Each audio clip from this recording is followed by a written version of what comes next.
سلام بچه ها، امیدوارم که حالتون عالی باشه، انرژی داشته باشید. پر انرژی میخوایم جلسه سوم رو شروع کنیم. ما تو جلسه قبلی اومدیم حرف بی رو یاد گرفتیم، بودیم صدای ب میده، دو تا شکل بزرگ کوچیک داره. بعد حرف ای رو یاد گرفتیم، اگه نگاه نکردی برو جلسه قبل رو نگاه کن، خیلی چیزا یاد گرفتیم از اینجا. که حرف ای چه صداهایی داره، چه شکلهایی داره بهتون گفتم. حرف ای یه شکل دیگه هم داره، اینجوری توی کیبورد میبینیمش.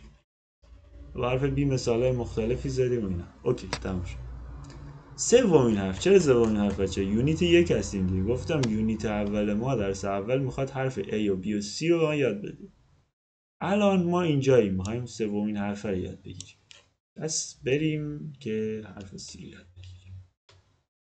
زوم کنیم. آها عالی شد. بچه اینجا براتون یه نصف پرتقال کشیده، یه خاج از پرتقال کشیده و ما هم میدونیم میگن پرتقال بخورید خوبه براتون، ویتامین C داره از این حرف. و توی این چیزا هم فکر کنم دیده باشید.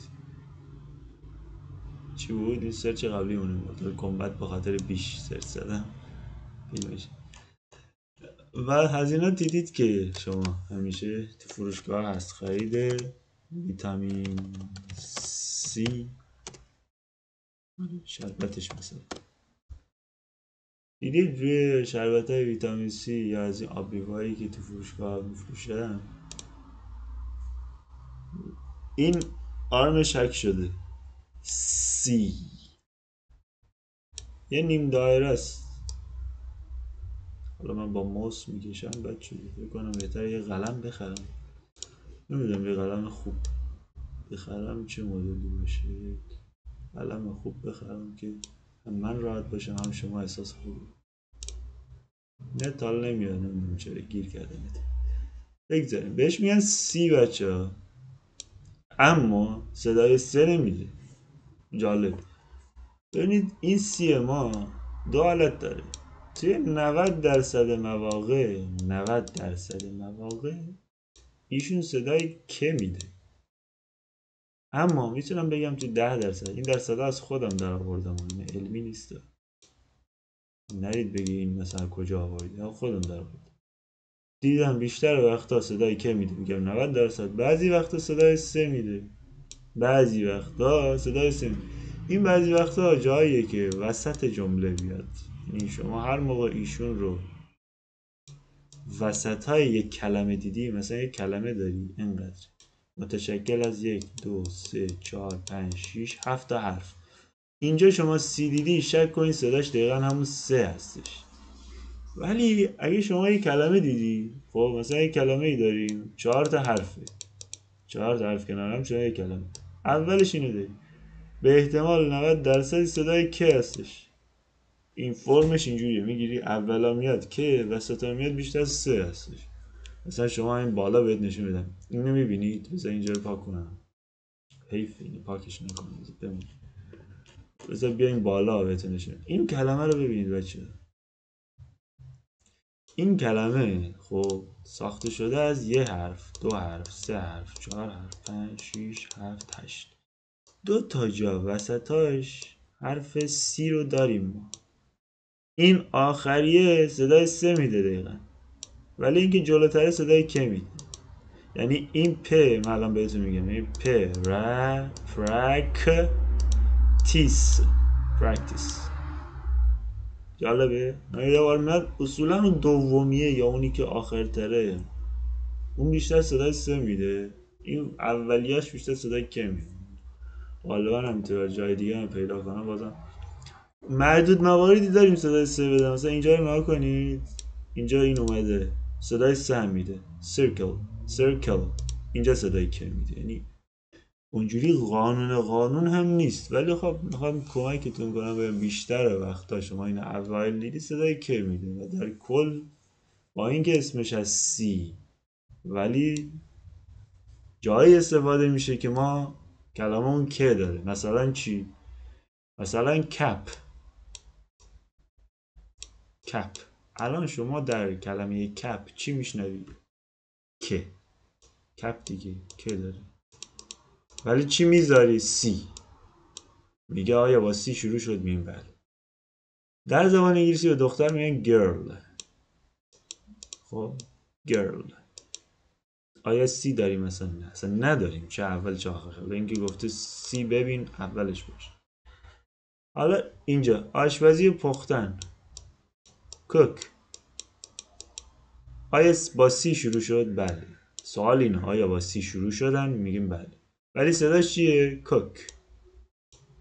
دو تا کی cook. آقا این چیه؟ اینم کیه بچه؟ جلوتر یاد میگیم. این کی اصلی زبان انگلیسی، این همه جا کیه. اسمش هم از کی و خودش هم صدای که میده. این همون که اصلی است. این سیه که صدای که میده. یه جورایی میتونی بگی این دوتا با هم داداشن یا نمیدونم خواهرن یا نسبتای دیگه‌ای دارن. مثلا این چی میگن عموی اونه، این برادرزادشه. این عمو هست که بزرگتره است، این برادرزاده‌ای که ادای اونو داره میره. این که واقعیه، این که پلاستیکیه. این همچین چیزی تو ذهنتون اگه میمونه بمونه همینجوری خوبه. درست نیست این سیه، اینم کیه، ولی خب هم یه چیزی میگم برام. اینجا خب با سی شروع شد. کلمه چهارم کیکه. کیک. کیک با چی شروع شده؟ با سی. بله با سی شروع شده. صدای چی میده؟ که. دوباره میبینید کیک ایشون نداشت. دوباره میبینی اینجا هست. ایشون هم بس که بعدا یادش میگیری، جلوتر داری میری. الان هم میتونی یاد بگیری، چیز سختی نیست. ایشون که هستش، ایشون هم که هستش، ولی ایشون در 100% مواقع، ایشون در 90% مواقع. شما بعضی وقتا اینو میبینی صدای سه میده، اما این هیچ وقت صدای دیگه ای نمیده. همین که بدبخت همیشه که هست که باقی میمونه و که باقی خواهد ماند. خب این هست. نحوه نوشتنش بچه، نحوه نوشتنش راحت دیگه، کاری نه. از خط بالای دفترتون اینجوری یه گردالی میکشید میایید تا اینجا، دوباره میکشید. اما فقط نمیدونم با موس یکم سخته. دوباره میکشید میایید تا اینجا، میکشید میایید تا اینجا، میکشید. یه دو سه خط اینو تمرین بکنید. چیه سی میگه اینو مینویسی تکرار کن، بگو سی. به نظر من تکرار کن سی و بگو صدای که میده. سی صدای که میده. سی صدای که میده. سی بعضی وقتا صدای سه میده. حواست خلاصه بهش باشه، یه چیزی موجوده یه کمی عجیب غریبی. کوچولو شطوره خط وسط دفترتون، از خط وسط به این دوتا خط اصلی هیچ. ببین عزیز من، اینا این خط اصلی دفترته، این وسطشه. از وسط میای اینجا سی سی سی سی. بیرون زد، این قبول نیستی، اینم خوب نشه. اینت خوشگلش بیرون زد. با موس خیلی سخت میشه، ولی خب دارم سعی میکنم به موس عادت کنم، چون نمیخوام قلم بخرم. قلم خیلی گرون برام تموم میشه.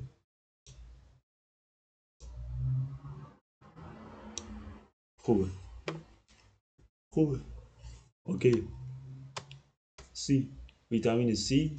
اینم اومد. ببینید هر شما ویتامین سی بخوای اصلا نوشه سی.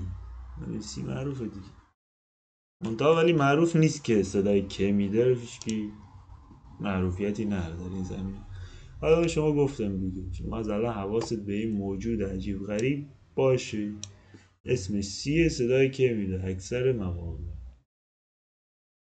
این از این. خب این از جلسه بعدی، توی ویدیو بعدی ما میایم یه خورده تمرین حل میکنیم با هم دیگه و یه خورده مرور میکنیم. منم 4-5 تا کلمه براتون میذارم. همچنین تو چنل تلگرام ما عضو بشید. چرا؟ توی چنل میرم ویدیوهایی که مربوط به A و B و C و هر حرف دیگه ای هست و پیدا میکنم از جای دیگه، از این انیمیشن های باحال که بیاد با اون حرف براتون کلمات بگه، انیمیشنی باشه، حرکت بکنه، شما ببینید، حال کنید، لذت ببرید، یاد بگیرید. نمیتونم تو یوتیوب بذارم. تو یوتیوب بذارم کپی رایت میخوریم. چرا؟ چون خودم از یه جای دیگه برداشتم، اون صاحب داره. بنابراین تو تلگرام چنل میذاریم، تو تلگرام میذاریم، پی دی اف این کتابا رو براتون تو تلگرام میذارم. شاید دوست داشته باشید پرینتش بگیرید برای خودتون کار کنید، نمیدونم هر کاری دوست دارید. شاید تبلت دارید میخواید تو تبلتتون برای خودتون تمرین کنید، یادداشت کنید. تبلت داشته باشید خیلی راحته بچه‌ها، یه تبلت یا پرینتش بگیرید خیلی راحته. زیاد نیست، صفحات این 80 صفحه است. 80 صفحه است، یعنی پشت رو بگیری فکر کنم 40 برگی میشه. پول زیادی براتون نمیفته، همین 70 تومن 80 تومن، خب 100 تومن بدید کارتون حل میشه. ممنونم که تا اینجا ویدیو همراه ما بودید. اگر نظری دارید، پیشنهادی دارید و یادم باش میرفت کامنت چی؟ کلماتی که با سی میتونید پیدا کنید و میتونید کامنت کنید، هم این ویدیو بهش کمک میشه، یعنی شما کامنت میذارید ویدیو بیشتر بازدید میخوره. بعد و اینکه چی بگم بهتون، یه نوع حمایت میشه و دیگران یاد میگیرن، کلمه با هم دیگه یاد میگیرن. شما کلمه بنویسید، من نگاه میکنم، با هم صحبت میکنم تو کامنت. بد نمیشه، شروع چنل ما هستش، به هر حال یه کمکی هم میشه. مرسی که تا اینجا ویدیو همراه ما بودید. امیدوارم از این ویدیو لذت برده باشید. فعلا شما رو به خدا میسپارم.